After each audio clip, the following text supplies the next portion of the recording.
nitwa Niyonzima Richard nkaba ndugendana ubunyamwema mvuka ku mutumba wa Masango komine n'intara ya Muramvya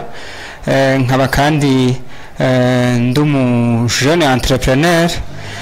nkaba nsanzwe ndi n'umunyamabanga mukuru w'inama nkuru y'urwaruka mu ntara ya Muramvya haruhande y'ivyo nkaba nserukira imbere y'amategeko ishira hamwe ry'abagendana ubunyamwema yitwa Aspa Inyange. Murakoze cyane twebwe nkuko mwabibonye na nkumu jeune entrepreneur narakoze ibikorwa byo kwiteza imbere ndarima ndorora hanyuma Imana iramfasha ndashobora kwimbura rero murabona uno munsi mukuru wa Pasika nari nifuje kuza gusangira umunsi mukuru wa Pasika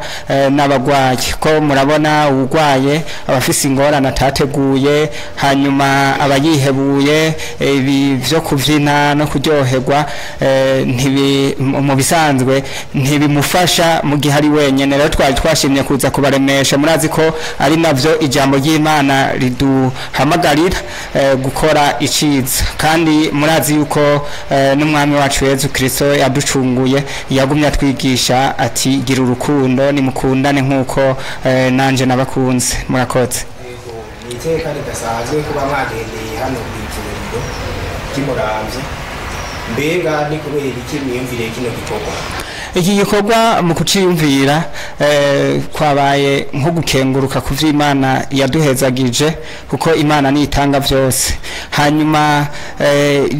twisunze nko gushimira Imana kuvyo yadufashije kwa benshi bararima bakimbura ariko ntibiyumvire yuko hari nabandi vyagoye nk'aba bakitswe n'amagara ko murabona ivyabo nabo ntibiba biriko biragenda neza sibo babitegekanije nibihe vyabahindutse rero twashiye dukora iki gikorwa mu ntumbero kugira ngo dusangire akanyamuneza ka Pasika twongere dusangire n'umubabaro barimwo kugira ngo babone yuko atari bonyene bafise ubashigikiye nagikoze kandi mu ntumbero yuko murabona akenshi murabona ko ndumunyamwema abenshi bazi yuko abanyamwema bashize mu mutwe yuko ari abantu bo gufashwa gusa ariko nabo barashobora guhezagirwa n'Imana kumbure bakagira ico bakoze bakagira ico bakoreye abandi bantu turafashwa hariho abakeneye gufashwa n'ivyo mugabo hariho n'ab'Imana yahezagiye kugira ngo bazoze barakora ibikorwa vyiza rero ntitwoguma muri bimwe vyo gufasha mfasha gusa ahubwo nuko n'ivyo Imana yaduhezagije natwe dushobora kubifashisha abandi kandi sinabikoze ngo kubera ari ubutunzi canke ari vyinshi fise n'umutima w'urukundo nagize ko hari benshi uno munsi bafise ibirengeye cyane n'ivyo Imana yaduhezagije ariko badashobora kwiyumvira gukora iciza ubu buryo kubwiyumvira jewe naricaye ndateka umutwe hanyuma ndaraba mbona imirimo nakoze mu mwaka vyagenze neza mbona narimbuye mbona Imana yarampezagije amagara meza mvuga nti reka rero mu buryo Imana yampaye nkureko igipande hanyuma dusabikanye nabo bantu bitavuye ko nabo nyene bari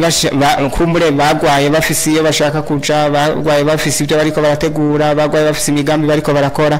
biranka ubu bajyamye mu bitaro mwabonye hari abagwaye imisi myinshi hari n'abatagira abagwaza ivyo rero nivyo byashiye bituma twiyumvira tutireka turabe ingene twokora ico gikorwa ciza. Murakoze. Hande y'ivyo nta yindi mirimo wamusanzwe nyene mujejwe mukora?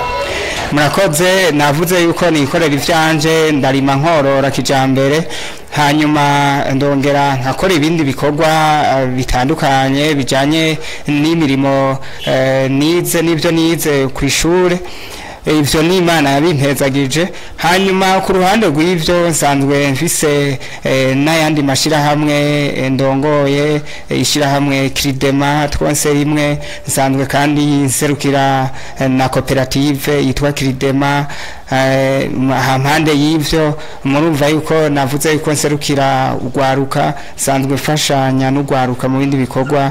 vya misi yose urwaruka ruriko rubiteza imbere tugahanahana ivyiyumviro nk'abayimpanuro hanyuma tugafashanya kugira ngo bijya bikorwa nabo bariko barakora bitera intambwe nivyo. Murakoze. tubashimiye Richard, tubashimiye. Murakoze namwe, turashimiye cyane ubuyobozi bwa Kumbizi TV bwo jisho